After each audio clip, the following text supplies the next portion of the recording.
sure. So when it comes to interrupting these stress tendencies that we may have, do you have some suggestions about like things that we can do? Are there practices or habits we can try to develop that may help to disrupt that and help us, get past what stress does to our bodies? Yeah, absolutely. I think the thing that you just said is so important to know is that this is a practice and it's a habit. And our life is the sum of all our habits. So it is when we do something new, we fire a new neural pathway. It's like taking a new pathway as you walk across the park for the first time. You've done it, you don't really notice it. But if you walk that path 100 times, all of a sudden you start to see a deeper and deeper pathway. And our brain works the same way. So these are habits and practices. And the more you do them, the more they work. But if you don't do them, or you only do them once, they kind of evaporate. So I'll give you some kind of big picture things that are very common that we talk about all the time. But again, hopefully with a bit of the grounding as to why this is important, it will take on a bit different lens for you. And then I'm also going to give you some, I don't know if you want to call them daily hacks, things that you can do at your desk. So you don't always have to leave your current space in order to interrupt these stress patterns. So we've got things like walks. And I make a choice. I used to be resentful of having to take my dog for a walk. And I had a choice in how I viewed that. Now I call them my sacred walks. And my whole experience of those walks has transformed. So we have healthy eating, like it's keeping as many chemicals out of your body as you can. Drinking water is so simple and so important to our brain function and all the functions in our body. So I know it's not easy for people, but truly as somebody who has this very thin threshold, the days I'm dehydrated to the days that I'm hydrated, my brain function is hugely different. Enjoy nature, laugh, smile.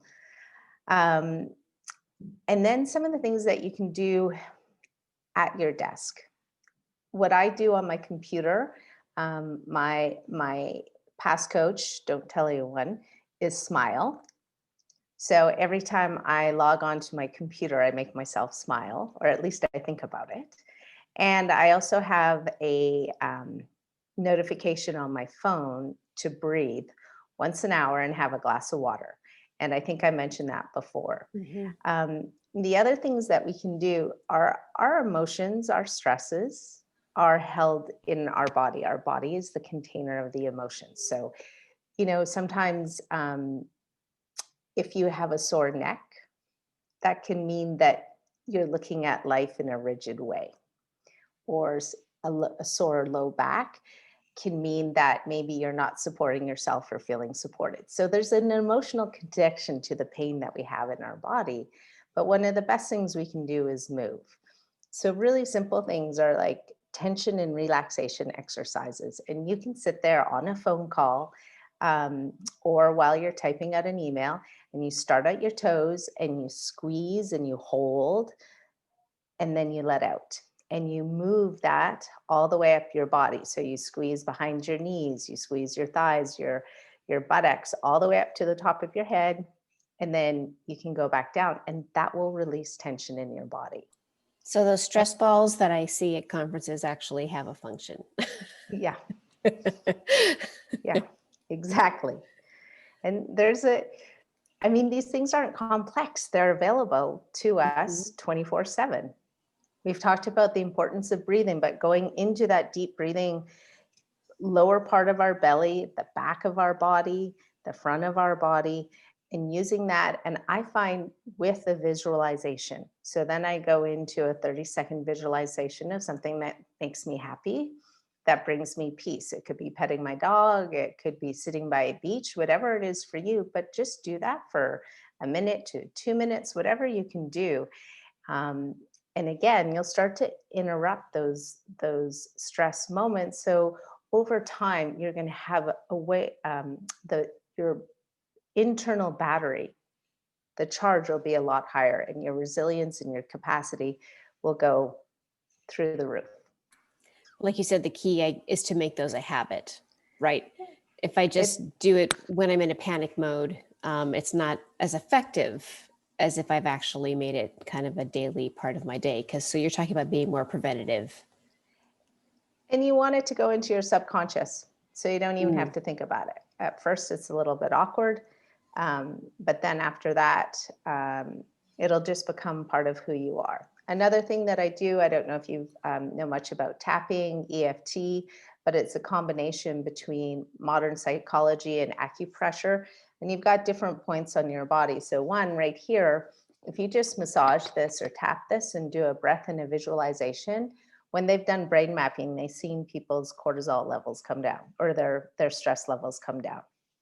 So you can do this before a presentation or a call that you're nervous about, or just put your arm under the table. Nobody's going to know, but it's going to help calm your autonomic nervous system. Okay, this one's a little bit silly, but it's fun. And, we've always heard that notion, shake it off. Well, in Qigong, they have an exercise and you shake your whole body. So you stand up next to your desk and you shake from your head to your toes down to your knees, and do that for a minute. And you will feel energy move through your body, but it is a way to help release the emotions so they're not getting stuck in our body. Oh, wow. Okay. I like that when like shake it off actually means something useful. That's really interesting. So several of these are things that you can do, like you said, at your desk. You don't have to get up and go on a retreat or anything like that to actually make a difference. And so I think some of this can be really useful for like creating some, if I come to work and I know that have some of these habits and practices, and I am bringing the calmest, most focused part of myself to work. It seems like we're looking for like a ripple effect, right? We want to be able to affect that across our teams. And so I see some real value in that for sure. Absolutely. So then your ability to influence those people around you, you're in a way stronger space. So in addition, you can invite your organization to embed some of these exercises throughout their day. So, when everybody logs on, their password is smile, or, their 15-minute or 10-minute breaks during the day that people are invited to take to just kind of help slow down, so to speak, come out of that stress state to be more productive and more effective. Organizations that operate in fear are 50% less productive. So as a leader, and taking a look at where can I build trust? What are things that we can do as an organization that are really simple, that will help bring people to ease? We can't control the outside environment. So we don't always have a magic wand to make everything okay, but how can we move through that better? So one simple thing that I offer my clients to do is acknowledgement. And I remember years ago listening to Oprah, and she said, no matter who crossed her stage, there were 3 commonalities. And do you see me? Do you hear me? And what I say, does it matter to you? And that's all people really want. They want learning at work, they want to be acknowledged, and they want to have an impact and be treated well with kindness and compassion. So acknowledgement, putting an acknowledgement ritual into your business meeting. So at the end of it, each person goes around the table and acknowledges somebody for something that they see valuable of what they've done or who they are. And then you do it for yourself. And you continue that cycle around the table. And I can tell you the most vulnerable and uncomfortable place for me is the self-acknowledgement. And that's really hard. But as a leader, if you lead with that, you give your people around you the privilege to experience that and also be that for themselves. I and think that's gratitude. really, yeah. Oh, no, go ahead. Yeah, please talk No, go about ahead. gratitude. I Keep was just going to say, I think that's really important. The organizations that I've worked with where the leaders are willing to start either a conversation or a ritual like that, or put themselves in a position to express gratitude to someone or be more vulnerable themselves, makes all the difference in the world. Because if they're doing that in a leadership position as someone of influence, then other people in the organization have permission to participate as well. And I think gratitude is certainly something that I've seen play a bigger and bigger role as people just realize that switching your mindset from worrying about the things you don't have or the things that aren't working is just being thankful for the simple things that may be going well can seem to switch the tone of a conversation for sure if you're having a difficult conversation. So yeah, I'm curious more about gratitude. Well, and I see gratitude and acknowledgement is a little bit different. So when I do my gratitude exercises at the end of the day, I like to do them just as I'm going to sleep. Um, I'm grateful for the food that I have on my table. I'm grateful for the um, love of my dog. I'm grateful for the sun rising, whatever that is. Acknowledgement is taking a look at it in a mirror and seeing yourself. I acknowledge myself because I tried something new today. I acknowledge myself because I made an uncomfortable phone call. I acknowledge myself because I stuck to my boundaries. I acknowledge myself because I held the door open for somebody at Starbucks. So it's seeing yourself and building that intrinsic muscle. Okay, yeah, I have never thought about that way for sure. So you mentioned the like some kind of acknowledgement ceremony or some parts of meetings that you can um, incorporate some of these in a team setting so that they become just part of the culture, a little more like a little normalized. So when people are away from that as individuals, they begin to think that way a little bit more, themselves, right? I mean, I did this one day as an exercise. Talk about a vulnerable space with a boys basketball team that was 13 years old. And we were at Subway having dinner.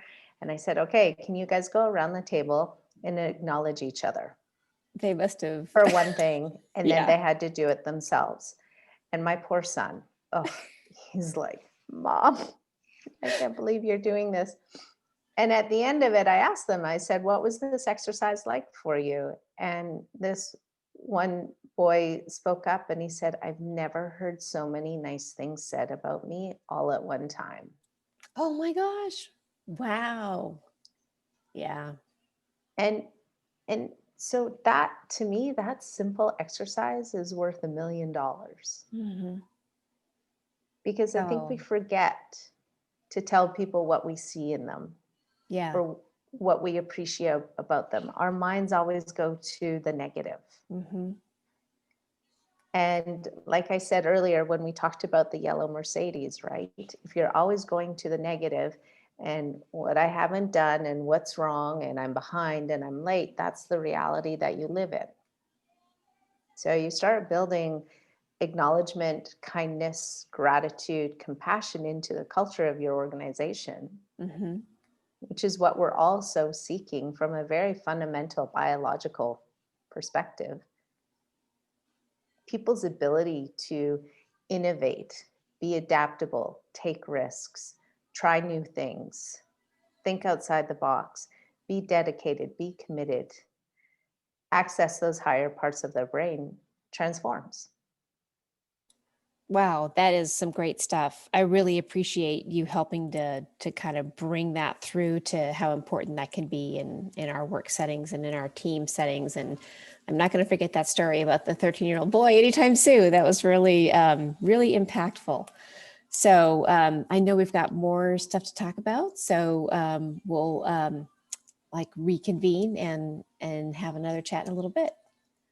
All right. Well, I challenge every single one of you listening to this to 400 smiles today.